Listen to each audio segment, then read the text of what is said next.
and welcome to our last thoughts on the track for Wave 4 of the Mario Kart 8 Deluxe Booster Course Pass. Today we're going to be talking about TOTT Singapore Speedway, and I probably sound like a broken record going on and on criticizing TOTT tracks for their bland sameness. They are all a nice view of the city, but there's not much in the actual track design, and the music is generally generic too. Well, does Singapore Speedway change this formula of critiques? I am glad to say that for the most part, it does.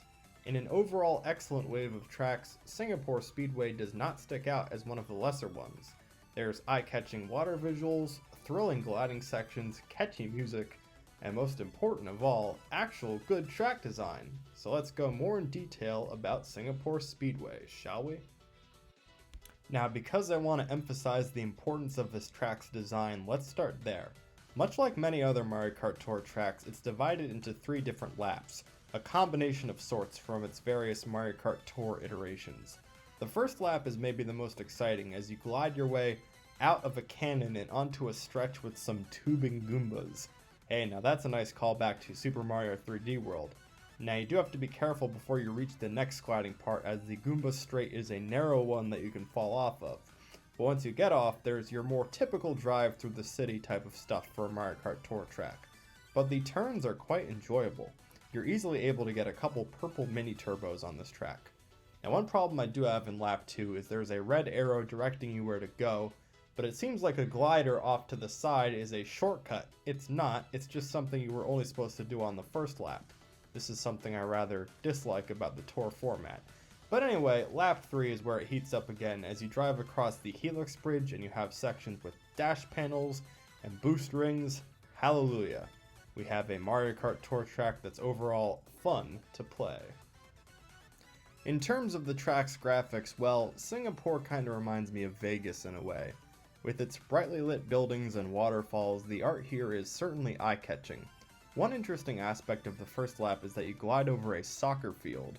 The buildings being lit up in the nighttime sky makes for a lot more of an interesting visual than other Mario Kart Tour track city buildings, as they often take place at daytime. The Chinatown sections in the second and final laps are particularly beautiful too. You race through this area lit by these lamps, and the music and vibes change ever so slightly. More on that later. There's just so much going on in this track visually, so many things I know I'm missing here, that my one nitpicky critique is that there's probably a slight case of sensory overload, but better sensory overload than boring. And there's that other lingering criticism of Mario Kart Tour tracks, that their music is mid compared to the more catchy and upbeat nature of typical Mario Kart tracks. Can the same be said for Singapore Speedway? No, this song is awesome.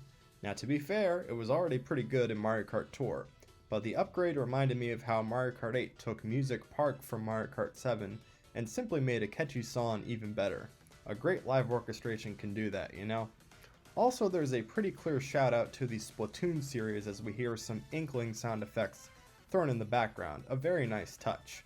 Another unique touch is how the music is slightly altered when you enter the Chinatown section. The main synth melody of this track is what obviously gets you going, but don't sleep on that string and piano section either. That's why the opening actually kinda reminds me of Coconut Mall in a way. So what are my overall thoughts on TOTT Singapore Speedway? I give it an overall rating of 9 out of 10, which, correct me if I'm wrong, beats any Mario Kart Tour track that came before it.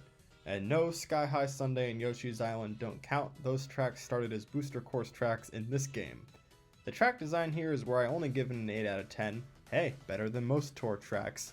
It's an exciting mix of speed boosts, gliding rings, fun turns, and a lot of gliding. Did I mention gliding rings? Whatever. My big complaint is that my eyes drift off to the gliding ramp on lap 2, and I want to defy those stupid red arrows. The visuals get a 9 out of 10 as it's a beautiful nighttime view of a city, with the different waterfalls being a particular favorite of mine. My only nitpicky issue with the visuals is that they may have done too much. Finally, the music gets a 10 out of 10, it's simply perfect. It's super catchy, improved on the already good original, and has the super neat touches of Splatoon sound effects and a different sound font for Chinatown. TOTT Singapore Speedway is quite the way to end the Boomerang Cup. Now, what are your thoughts on TOTT Singapore Speedway? Did you enjoy the track as much as me, or do you have more critiques? I think if your eyes and ears tell you what they're telling me, it's that this is a notch above the typical tour track. Anyway, I won't be uploading next week as I'm visiting my girlfriend's family in South Carolina, but I should hopefully still be here throughout the summer. Bye bye.